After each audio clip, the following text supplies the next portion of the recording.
Vamos a ver ahora entonces los contenidos, propiamente hablando del poema. Como ustedes pueden ver, en el texto, por lo menos en el de Alberto Bernabé, que ustedes tienen a disposición, se ve muy claramente a dónde es que están las diferentes partes.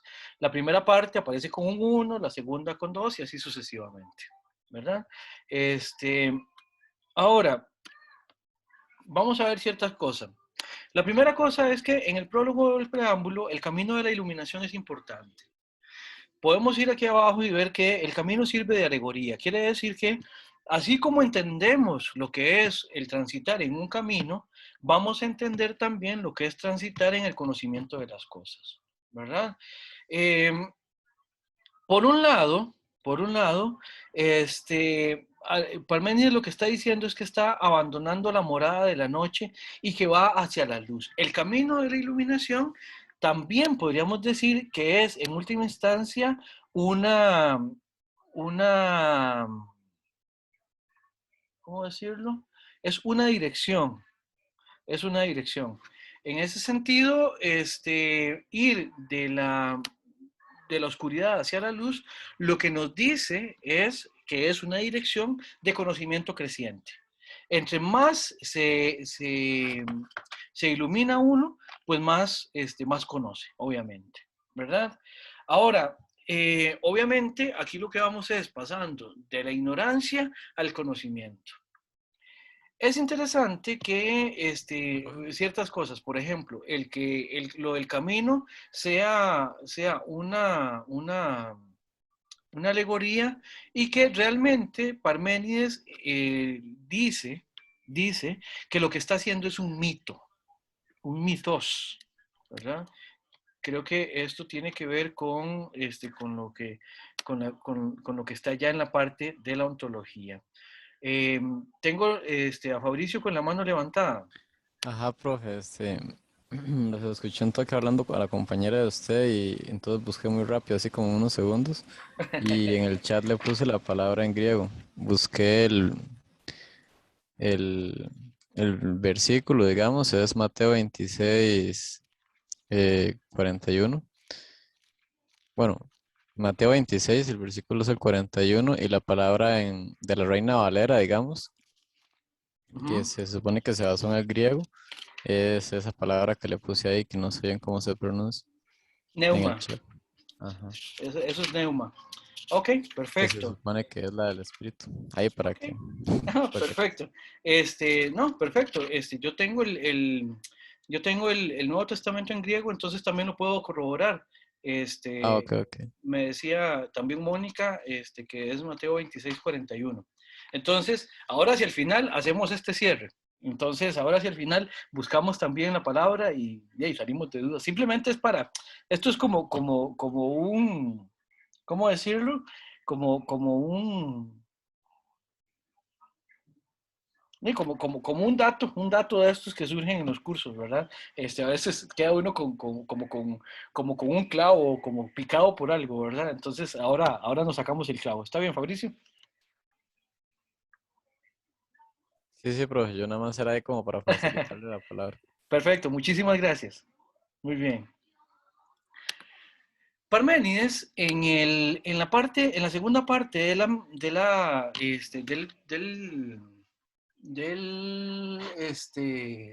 del poema, nos dice, vean aquí en el primer verso de la segunda parte, dice, ea pues que voy a contarte y presta tu atención al relato. Este, cuando Parménides habla aquí de un relato, él está hablando de un mitos, ¿verdad? Un mitos, que se parece en algún sentido, en tanto que también es un discurso o un relato, se parece a la palabra logos que habíamos visto con Heráclito. ¿Cuál es la diferencia? Una diferencia que se puede hacer más o menos es que un mito, un mitos, tal como lo está diciendo Parménides, es un relato que se cuenta, algo así como lo que nosotros hablamos ahora de una leyenda o de una especie como de cuento, ¿verdad? Este, eso también es algo que se expone, es un discurso, pero que tiene que ver con esto, con un contar algo. A diferencia de esto, el logos es también un discurso que se pronuncia, que se dice, pero su pretensión no es la de contar algo, sino la de explicar algo. Aun cuando ambos de alguna manera explican, aun cuando ambos de alguna manera cuentan, la pretensión de uno es más bien simplemente situarlo a uno en la posibilidad de seguirle el hilo a una historia y el otro en seguirle el hilo a una explicación. Es como, es la diferencia, al menos en este momento histórico, es casi que de énfasis. ¿Qué es lo que se hace con un mito y qué es lo que se hace con un discurso explicativo? En este caso, vean que Parménides utiliza el presentar su propuesta como un mito, por razones estilísticas, ya lo hemos dicho. Y en ese sentido es bastante hábil, dicho sea de paso. ¿Verdad? Ahora, vamos a ver cómo es que podemos interpretar eso una vez que ya se mete en el contenido. Parménides nos habla de tres caminos, o se refiere a tres cosas como caminos. Es más, les voy a decir algo. Parménides se refiere a cuatro caminos propiamente hablando en su texto. Vamos a ver. Por un lado, o mejor dicho, hace referencia a cuatro caminos. Por un lado, tenemos el camino del ser, que es el único camino propiamente hablando. O sea, es el único camino que efectivamente existe y es el único que es confiable. Ahora, también hace referencia del camino del día y el camino de la noche. Aquí cuando habla de camino del día y el camino de la noche es más o menos como el camino que nos lleva al día y el camino que nos lleva a la noche. Y en ese sentido, como les decía antes de irnos a la pausa, aquí lo que estamos estableciendo es básicamente más bien una dirección. Ir hacia el día es ir hacia la luz y por lo tanto ir hacia un conocimiento más adecuado de las cosas o hacia un conocimiento creciente de las cosas. El camino de la noche, o sea, que es el que nos lleva hacia la noche, es exactamente lo contrario. Un camino en el que el conocimiento decrece, en el que el conocimiento más bien disminuye o en el que el conocimiento es peor, por decirlo de alguna manera. ¿Verdad? Ahora, yo les decía que había cuatro caminos, bueno, por lo menos mencionados, porque también Parménides lo que está haciendo es contraponiendo el camino del ser al camino del no ser. Ahora, el punto es, el camino del no ser es el absoluto opuesto al camino del ser. Ahora, Parménides literalmente dice que el camino del ser es el de lo que no es y que necesariamente es no ser. O sea, que el camino del no ser es realmente inexistente. ¿Por qué? Porque el no ser no existe.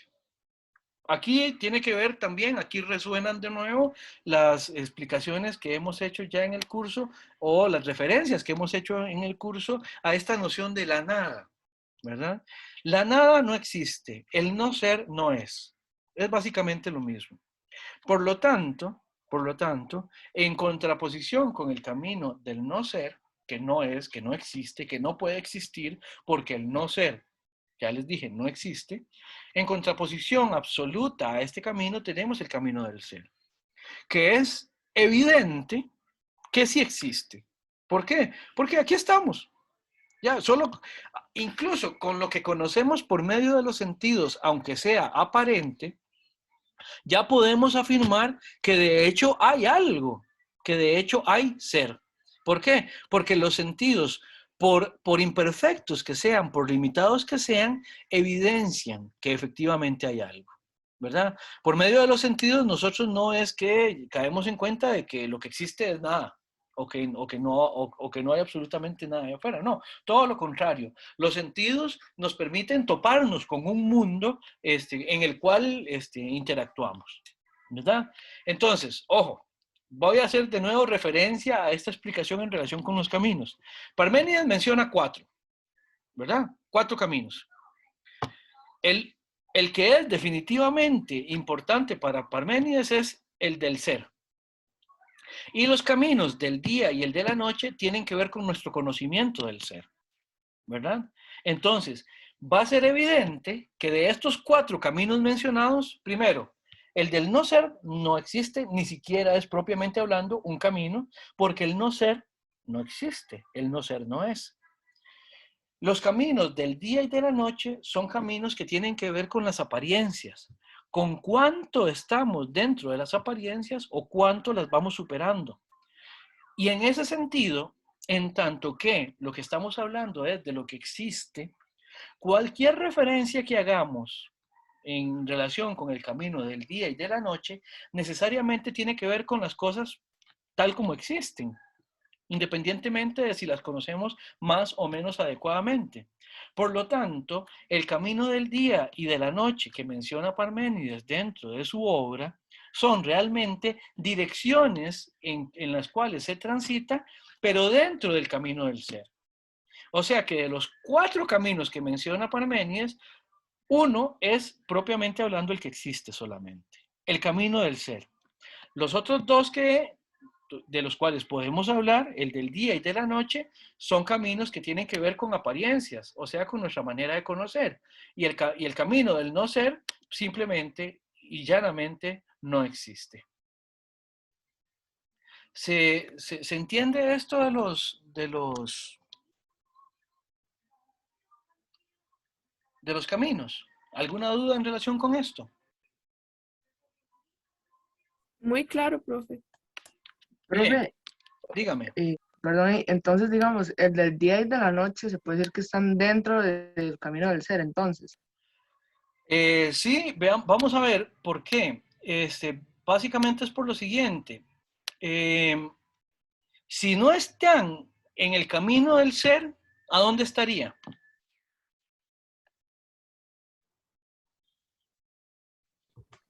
En el de no ser, pero no puede porque no existe. Efectivamente, en el camino del no ser no puede haber nada porque el camino del no ser no existe porque el no ser no existe. ¿Ya? Básicamente es eso, ¿verdad? En este sentido, permítanme para ver si aquí está. Vean. Aquí es importante este tercer verso, este verso de la tercera parte, cuando Parménides dice, pues lo que cabe concebir y lo que cabe que sea son una y la misma cosa, en el sentido de que Parménides está por la primera vez en la historia del pensamiento occidental hablándonos de la relación que hay entre lo que es y lo que pensamos, en el sentido de que coinciden. El ser y el pensar para Aristóteles, para Aristóteles. Estaba pensando en Aristóteles por otra cosa, por lo que referencia a Aristóteles de Parménides. El ser y el pensar para Parménides son la misma cosa. Son la misma cosa. En el sentido siguiente, en el sentido de que lo que pensamos hace referencia a lo que existe. Y lo que existe, entendemos que existe precisamente por cómo es que nos lo representamos, por así decirlo, en el pensamiento. Por eso es que ser y pensar son la misma cosa para Parménides. De hecho, véanlo así. Si ustedes lo ven, el no ser, que no existe, ni siquiera lo podemos pensar. Eso es algo que ya habíamos discutido en algún momento. ¿Por qué? Porque el no ser es la absoluta vacuidad de todo. La absoluta ausencia de todo en general, ¿verdad? Y esto es importantísimo. Con Parménides, entonces, en última instancia, lo que tendríamos que decir también es que con respecto a esto del camino, del ser, y que es el único que es, y que el camino que no es, y que no es posible que no sea, a Parménides uno tiende a resumirlo diciendo lo siguiente. Parménides básicamente lo que propone es esta proposición tautológica que dice que el ser es, o sea, el ser existe, y el no ser no es, o sea, el no ser no existe. A partir de ahí, esto es importante que esto lo vean como el punto medular de la propuesta de Parménides. Valentina, levantaste la mano. Sí, es que tenía una pregunta, tanto para Parménides como para Heráclito, el hecho de utilizar los sentidos se reduce al conocer el mundo, o sea, no se reduce a la existencia de alguien. Ellos no afirman de que por medio de los sentidos se pueda afirmar de que existimos. O sea, ellos solamente se reducen a la forma del conocimiento del ser humano, o sea, de cómo conocemos los seres humanos el mundo. Efectivamente. Y de hecho, Valentina, no quites el dedo del renglón en ese sentido, porque ahorita vamos a ver cuáles son las propiedades del ser y entonces ahí vamos a tener que cuestionarnos también qué significa eso que vos decís a propósito de que los sentidos lo que evidencian es que nosotros existimos. ¿Está bien? Entonces, Sí, es que justamente hace un par de años lo hablaba con mi profe justamente de filosofía, que me preguntaba que usted cómo sabe que existe. sí.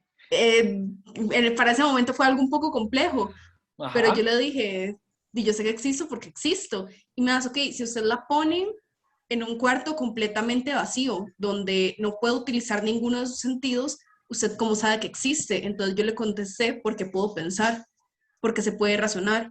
Entonces, de ahí deriva mi pregunta, o sea, ellos no afirmaron en ningún momento que por medio de los sentidos se conoce la realidad, digamos. No, sí, bueno, vamos a ver. Lo que pasa es que no lo dicen con esas palabras. Por ejemplo, vamos a ver, a propósito de lo que vos decís, de que hay pensamiento, ve aquí, cuando decíamos de que lo que cabe concebir y lo que cabe que sea son una misma cosa, concebir es una acción que está llevando a cabo, en este caso, alguien, ¿verdad? Me imagino que cuando veamos Descartes te va a gustar. Si esta explicación te llama la atención, te va a gustar Descartes. Ahora, el punto es, que efectivamente hay apariencias, ¿verdad? Y las apariencias también lo son para alguien que conoce. Entonces, Parménides no tiene que, parece ser que para él no, a él no le interesa, digamos, dejar patente si existimos o cuál es nuestra manera de existir, porque él de lo que está hablando es del ser. Ahora, vamos a ver qué significa esto del ser en Parménides, ¿verdad? Porque es importante. Para él es lo que existe, el ser. Pero esto nos vincula con las propiedades que él le da al ser, tal como él lo propone en la tercera parte. Entonces, Valentina, ahorita volvemos a esto para pensar qué significa esto de que existimos o de que pensamos. ¿Está bien? Sí, gracias. Bien, entonces, cuando estábamos hablando de las propiedades del ser, estábamos hablando de, si ustedes recuerdan que en algún momento hablamos de que todo ser es verdadero, ontológicamente, de que todo ser es idéntico a sí mismo, ¿verdad?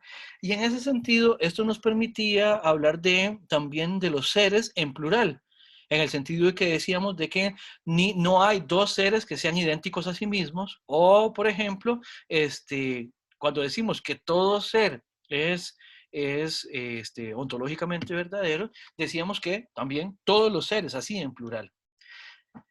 Ahora, en Parménides lo que vamos a encontrar es, en última instancia, una propuesta que va a ser peculiar en ese sentido, que tiene que ver con lo que vamos a llamar monismo ontológico. El monismo ontológico lo vamos a ver precisamente, y voy a empezar con esta propiedad del ser. El ser para Parménides es uno, necesariamente, así, uno, numéricamente uno, en singular. Para Parménides, la pluralidad no existe. No existen seres. Lo único que existe es ser, un ser. Ahora, cuando veamos esto de las propiedades del ser en las lecciones de nociones preliminares, de las nociones básicas, lo que decíamos es que el ser lo vamos a entender, o bien cuando lo entendemos en general, como lo más abarcante. Y cuando lo pensamos, más particularmente lo pensamos como la pluralidad que nosotros vemos gracias a la experiencia. Parménides lo que nos dice es que propiamente hablando, ser hay solamente uno. Y la explicación tiene que ver con la propuesta de Parménides de que el ser es y el no ser no es. Tiene que ver con este fragmento que dice que, con este verso que dice que lo que cabe concebir y lo que, perdón,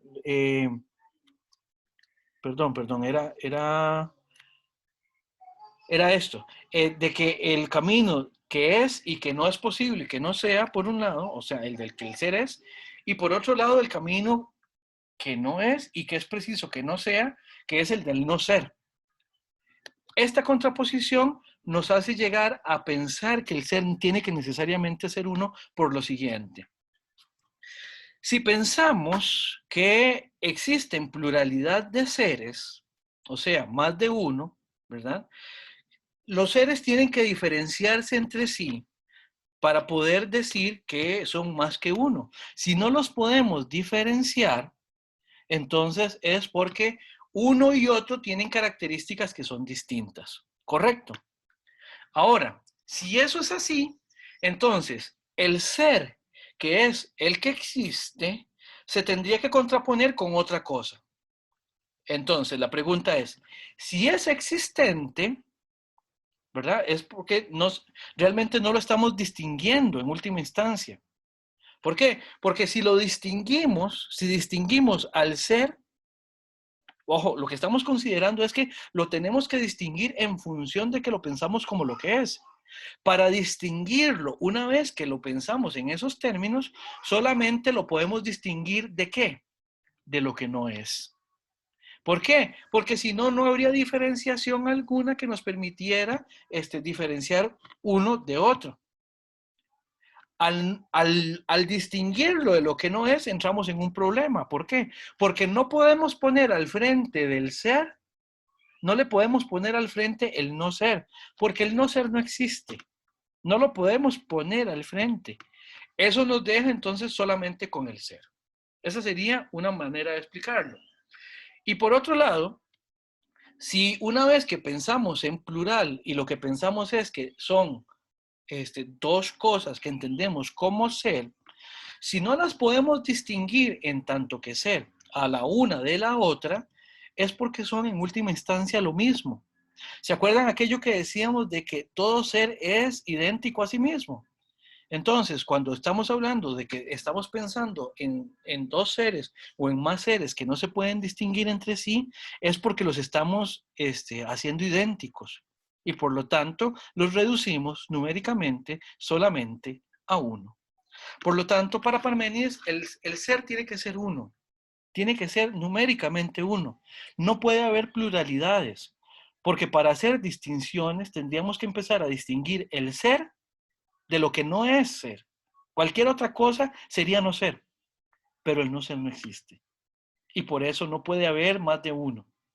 ¿Se entiende? Esto queda claro, es un poco abstracto y uno no siempre lo dice de la mejor manera, para ser honesto. Entonces, ¿queda claro? ¿Hay algo que necesiten que explique mejor o que vuelva a explicar? Profe, bueno, Sí. yo quedé un poco perdida, Ajá. pero digamos, cuando usted dice que no puede haber dos seres, ¿se refiere como a dos conceptos de ser o a dos cosas? Es que recuerde, Paulina, que Parménides nos está diciendo que ser y pensar son lo mismo. Entonces, conceptos o seres distintos, en última instancia, el concepto de ser se refiere al ser que existe. Y el ser que existe lo recabamos mediante el concepto. Entonces no es que la diferencia en este caso sea que ontológicamente sí existe pluralidad, pero que nosotros no la podemos explicar. O que ontológicamente hay una diferencia entre lo que, en que hay una diferencia entre lo que ontológicamente se da y lo que conceptualmente generamos. ¿Se entiende, Paulina? Ahora sí, profe. Muchas gracias. Perfecto. ¿Alguna Voy, otra pregunta? Sí, sí, adelante. una pregunta, ¿eso tendría como relación con el principio de identidad? Sí, O por sea, es lo que supuesto. es, punto. Sí, sí, O efectivamente. sea, por ejemplo, es que no sé si lo entendí, digamos, es lo que es y por eso no hay pluralidad, porque, por ejemplo, cada uno es lo que es y eso es el ser. Ujú. ¿Sí es así? Exactamente. Y Ok, si gracias. cada uno es exactamente eso, no hay manera de distinguir uno de otro. Ok, entiendo. O veámoslo en negativo, Valentina. Si distinguimos el ser de cualquier otra cosa, para distinguirlo, lo que tenemos que hacer es buscar en el no ser. Pero el no ser no existe. Por eso el ser no se distingue absolutamente de nada, porque el no ser no existe. Gracias. Exactamente. Con mucho gusto. Entonces, veamos, ese sería el primer atributo que estamos explicando. Vámonos para arriba. El ser tiene que ser eterno para Parménides. ¿Por qué? Porque tiene que haber existido siempre, sin inicio. Y tiene que seguir existiendo siempre sin final. ¿Por qué? Vámonos para atrás. Si el ser inicia en un momento, quiere decir que antes de ese momento no había nada. O sea, antes de ese momento lo que existía era no ser. Pero el no ser no existe. Por lo tanto, el ser no puede tener un inicio en el tiempo. Tiene que ser, en ese sentido, eterno desde el punto de vista del inicio. Y desde el punto de vista del final, el ser no puede terminar nunca. ¿Por qué? Porque una vez que le llega a su último momento y deja de ser, lo único que nos quedaría sería el no ser. Pero el no ser no existe. Por lo tanto, no es posible que haya ese cambio de la existencia a la inexistencia del ser o de la inexistencia del ser a su existencia. Por lo tanto, el ser tiene que ser eterno. Y yo no sé si a ustedes les pasa, yo siempre digo esto. Generalmente a uno le dicen, bueno, algo es eterno porque nunca se va a acabar y uno como que no tiene mayor problema en decir, bueno, es que simplemente seguirá en el tiempo para siempre. Pero hacia atrás da un poco de vértigo pensar en algo que nunca inició. Por nuestra manera de pensar, como que es un poco más difícil de pensar. Por lo menos es mi caso. A mí me cuesta más, y obviamente no es que uno realmente pueda entenderlo a cabalidad, porque la noción de eternidad es simplemente esa manera que tenemos para referirnos a algo que no ubicamos en un inicio. Es una manera de pensarlo solamente. ¿Verdad? Entonces, en ese sentido, el ser no puede tener ni inicio ni fin, porque eso sería de alguna manera establecer o bien que el no ser existió, o bien que el no ser existirá. Y eso en Parménides es problemático, porque el no ser no es. Y por lo tanto no puede haber sido, ni tampoco podrá ser nunca. ¿Se entiende este otro atributo del ser? De que el ser es eterno. Este sí más claro, profe. Bueno, qué dicha. Ahora, veamos, el ser tiene que ser indivisible también. El ser no puede tener partes. ¿Por qué? Porque si dividimos el ser, entonces nos va a quedar una pluralidad de seres. Y eso es problemático para Parménides, ya lo vimos. ¿Por qué? Porque si dividimos el ser, le seccionamos una parte al ser, ¿verdad? Y esa parte que se separa del ser ya no es él. Por lo tanto, es su negación. En ese sentido, cualquier parte que desprendiéramos del ser sería no ser. Pero eso no es posible, porque diríamos que estamos desprendiendo algo que no existiría. Y por lo tanto, es imposible sacarle al ser una parte. Es indivisible en el sentido de que es absolutamente la totalidad.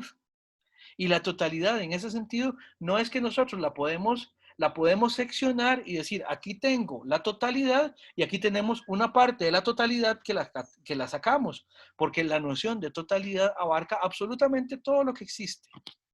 Y no hay nada por fuera de lo que existe. Por lo tanto, no hay partes que le podamos seccionar al ser. Y por eso es indivisible. No lo podemos partir al ser. ¿Cómo nos fue con este atributo?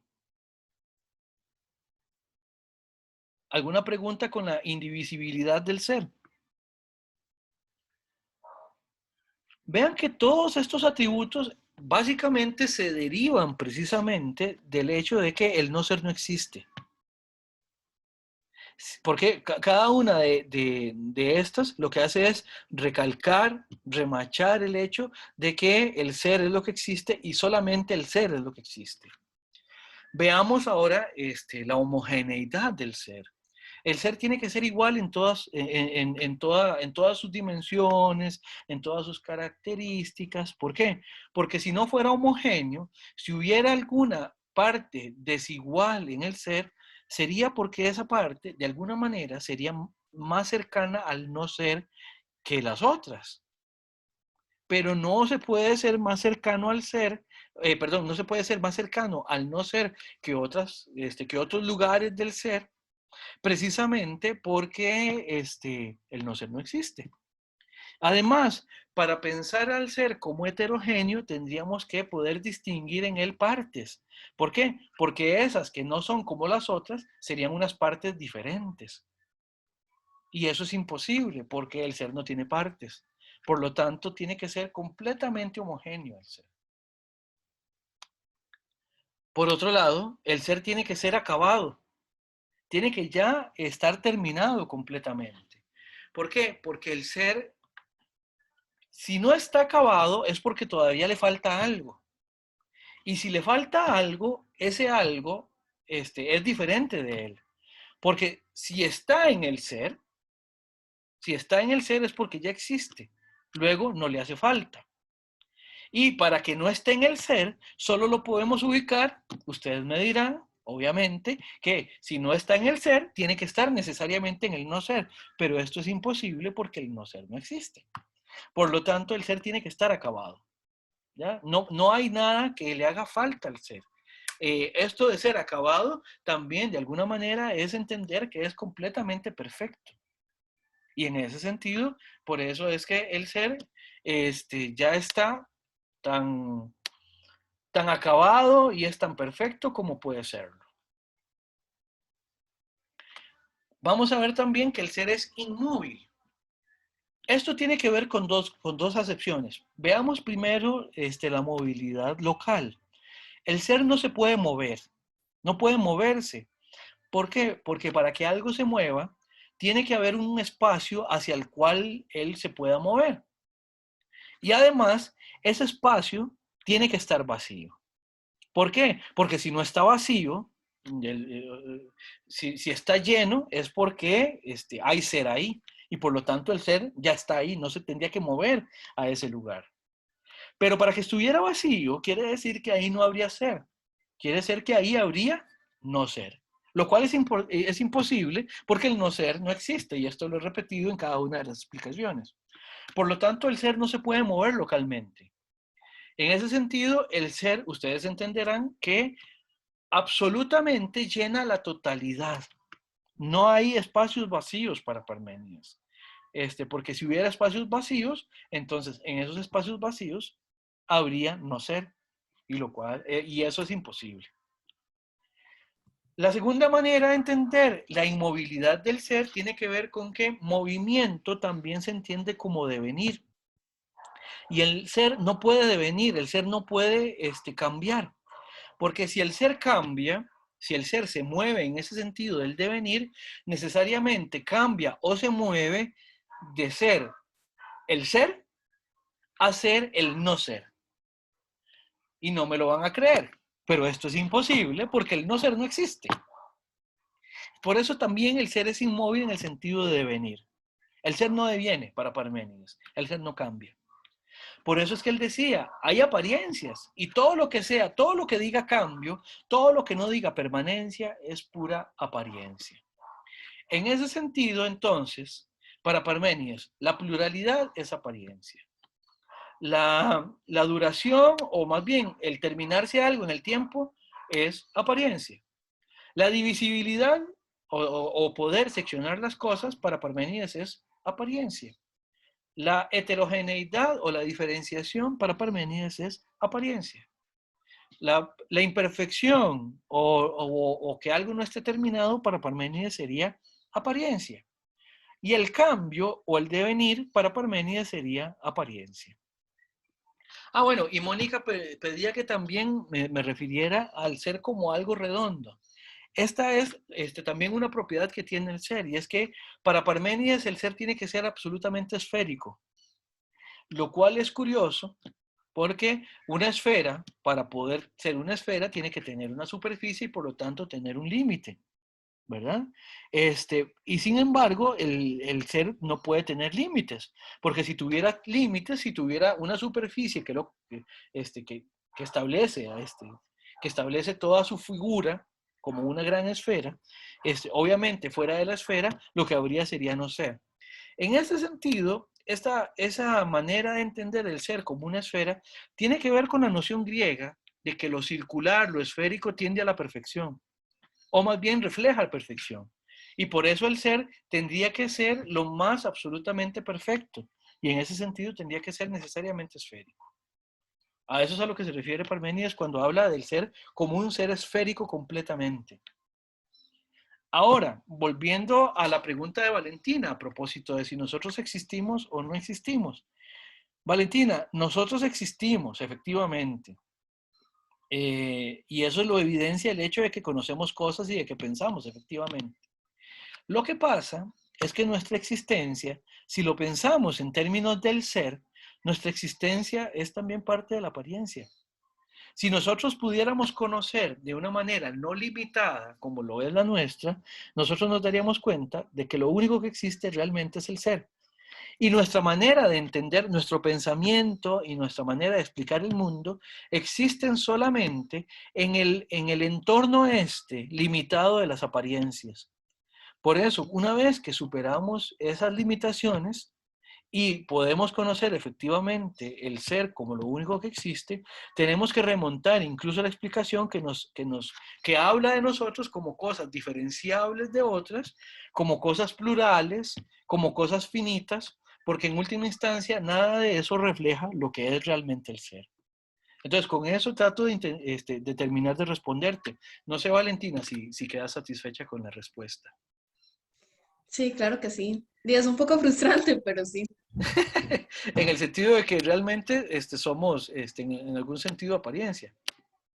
Sí, Es claro. que digamos que esta respuesta es como cuando a usted le hizo un chiquito caprichoso algo que no le gusta, entonces empieza a buscar formas de contradecir eso sabiendo que no las va a encontrar.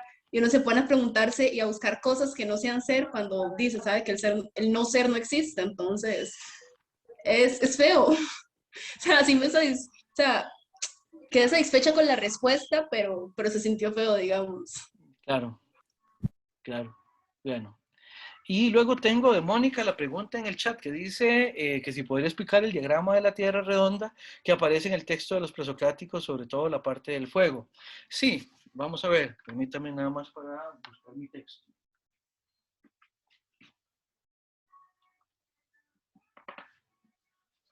Generalmente, la manera de entender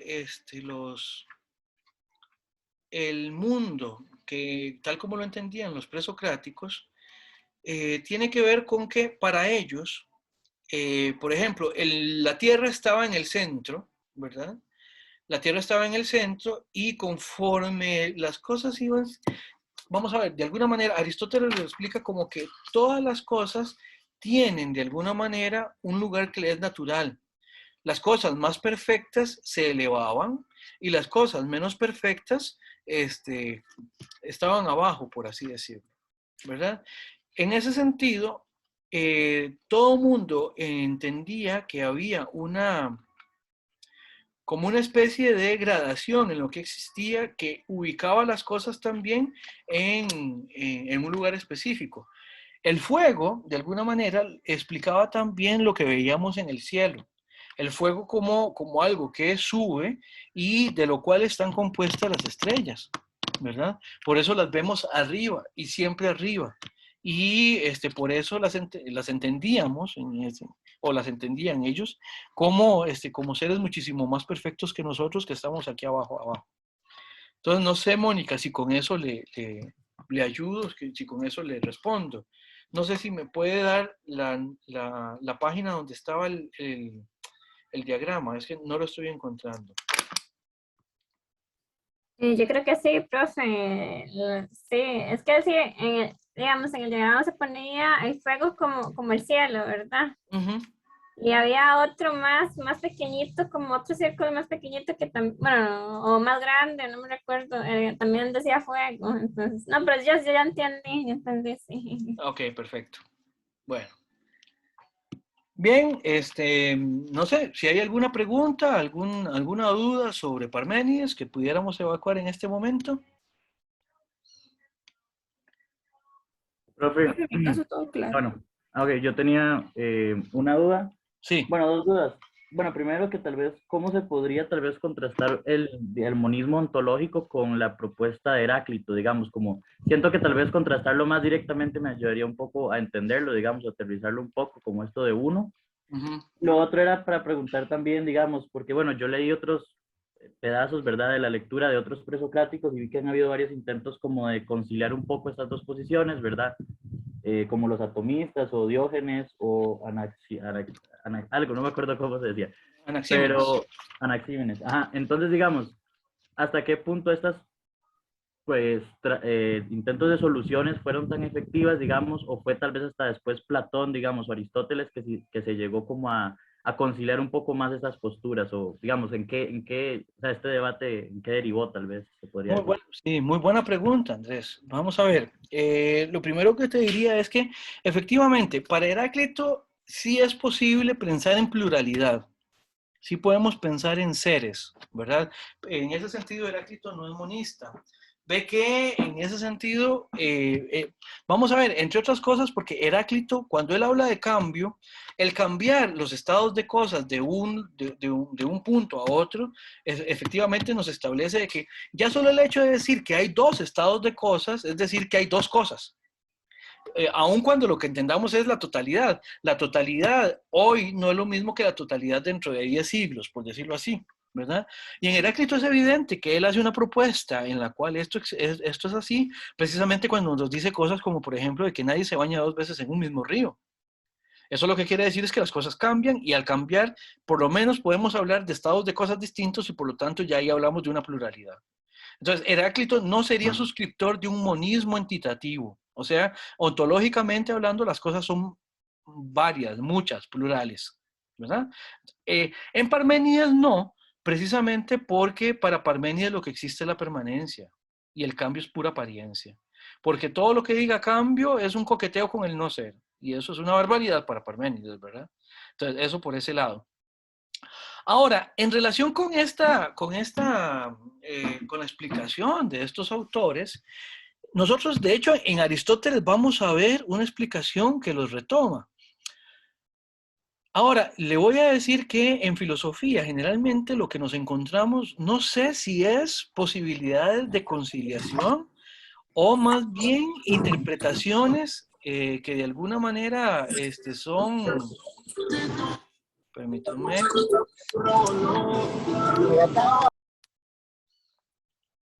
explicaciones que en ese sentido son, abarcan lo anterior para situarse ellos. Por ejemplo, le voy a responder desde lo que hace Aristóteles. Aristóteles, y esto lo vamos a ver cuando leamos algunos fragmentos de la metafísica. Él dice, no, los antiguos estaban bien encaminados cuando trataban de buscar un principio material. Y por eso es que tenemos fragmentos de Tales citados por Aristóteles. También tenemos Heráclito citado por Aristóteles, porque él va a decir, Aristóteles hizo la tarea, Aristóteles estudió y él dijo, bueno, iban bien encaminados por ahí. Y después dice algo así como que lo que pasa es que ellos no encontraron el cierre explicativo, que era la causa final. Y entonces ahí él lo que hace es que saca pecho, ¿verdad? Y básicamente lo que dice es que por dicha llegué yo para agarrar todas estas explicaciones y darle de alguna mente de cierre. Y dice algo así como que humildemente entonces, aquí yo lo que estoy haciendo es resolviendo el problema definitivamente. Eso lo vamos a encontrar a lo largo de la historia de la filosofía 1.000.000 de veces, ¿verdad? Entonces, no es tanto como una conciliación en el tanto que digamos, bueno, vamos a ver, vamos a poder explicar a Parménides y Heráclito en conjunto si hacemos esto. No, Parménides y Heráclito no se pueden conciliar en ese sentido. Es imposible, porque sus propuestas son diametralmente opuestas. Lo que pasa es que lo que se hace es que se retoma de nuevo la preocupación por el cambio, por la permanencia, y entonces se dice, bueno, para resolver esto, tal vez es mejor explicarlo de esta otra manera. Y Aristóteles para eso va a recurrir a otros elementos. Y aquí voy a hacer digamos, otro trailer, digamos, de lo que vamos a ver cuando veamos Aristóteles. No se lo pierdan, ¿verdad? Que es básicamente que cuando lleguemos a esto en Aristóteles, vamos a tener que fijarnos en la teoría de la potencia y el acto en Aristóteles, que es lo que nos permite en Aristóteles explicar el cambio. Ya lo verá. Pero con eso no es que él realmente logra juntar a Parménides con Heráclito, no, sino que toma las preocupaciones y toma algunas de las variables y las reopera y las presenta de otra manera. No sé, Andrés, si con eso le respondí. Sí, profe, a las dos preguntas, muchas gracias. Perfecto, Andrés, muchas gracias a usted por la consulta. Bien, muchísimas gracias por la atención y nos veríamos el lunes en clases o ahora más tarde hay atención a estudiantes por si quieren pasar a hacer alguna consulta. Por lo demás, les agradezco muchísimo la atención. Con esto terminamos los presocráticos. Dicho sea de paso,